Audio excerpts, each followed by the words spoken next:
Tiksavininkai.lt skelbia konkursą, populiarinant nekilnojamo turto portalą tiksavininkai.lt. Kas bus konkurso nugalėtojai? Jų bus tikrai labai daug, kadangi prizas yra va šitoks dalykas, pH matuoklis. Ką su juo reikia daryti, jeigu kas nežino, tai vėliau šiek tiek paaiškinsiu. Bet esmė tokia, kad šitų dalykų mes išdalinsim tūkstančiais. Tai yra labai geras dalykas. Tarp kitko, tai ko gero yra, jeigu nežinai kam ką dovanoti, tai ko gero viena iš geriausių dovanų.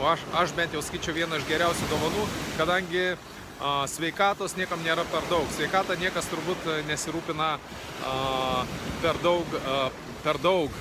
Sveikata niekas nesirūpina. Tai va šitos pH matuoklius mes dalinsim. Bet dabar ką reikės daryti? Iš tikrųjų, konkursų taisyklės nėra labai sudėtingos. Kas labiausiai populiarins tiksavininkai.lt portalą, tas ir gaus šitą pH matuoklį. Bet ne vieną, mes jų planuojam išdalinti tūkstančiais.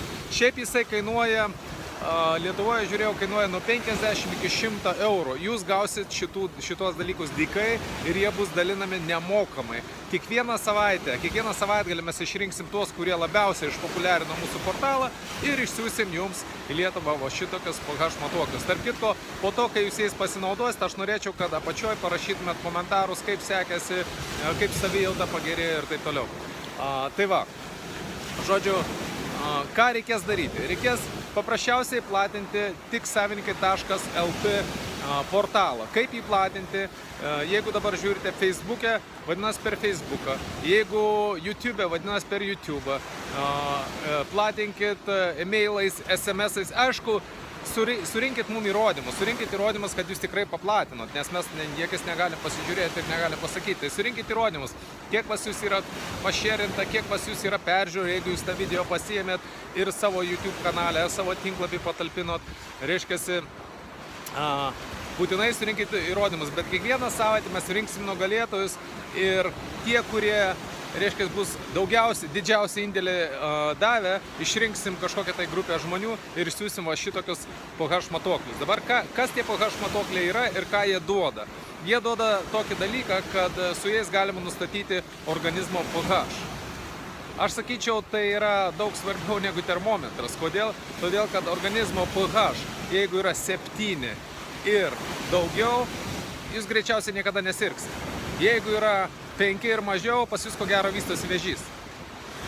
Tai va tokie rimti dalykai. Šitas matuoklis yra labai geras dalykas ir jeigu nežinot, kam padovanoti, ypač vyresnio amžiaus žmonėms, tai tikrai ta dovana bus labai vertinga. Aš galėsiu padaryti dar vieną atskirą įrašą, argumentuoti, kaip reikia jo naudotis, ką reikia daryti, bet šiaip yra labai gera dovana. Jeigu jums patiems nepravers, šiaip kol kas draugam, pažįstam, artimiesiem darbuotojam, kiek ką esu nusiuntęs, niekas nesakė, kad blogai ar dar kažką.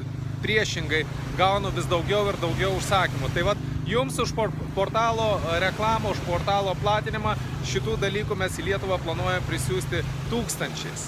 Ir tie dalykai jums nekainuos, bet aišku, mes norime matyti, ar jūs atitinkamą indėlį davėt mum ar ne. Tai vat, pridėkite šito video nuorodą, pridėkite prie savo profailų, Skype'ų, visus profailus, kokius taip turit. Siųskite elektroninius paštus, pateikit mum įrodymus, kiek elektroninių laiškų kam išsiuntėt savo draugam pažįstamiem.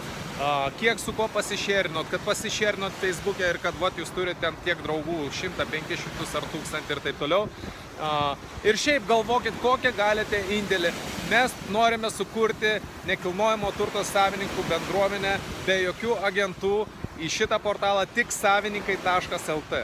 Tiksavininkai.lt, laikinkit, šerinkit ir šita dovana gali būti jūsų jau šį savaitgalį. Nu, šį savaitgalį nebus, bus jums tik tai paskirta galbūt, bet užtruks, kol atsiųsim. Bet, sakykime, mėnesio bėgiai jūs galite gauti dovaną, kur gali pakeisti jūsų savijautą, jūsų sveikatą visam likusiam gyvenimui. Mes tą dalyką naudojam, gal ne kiekvieną dieną, bet jau porą kartų į savaitę ir turbūt nesutapimas, pas mus šeimoje niekas neserga. Tai tiek žinių. Galbūt vėliau kitose videos pateiksiu detalesnės informacijos, kas tai yra ir kam to reikia. Iki!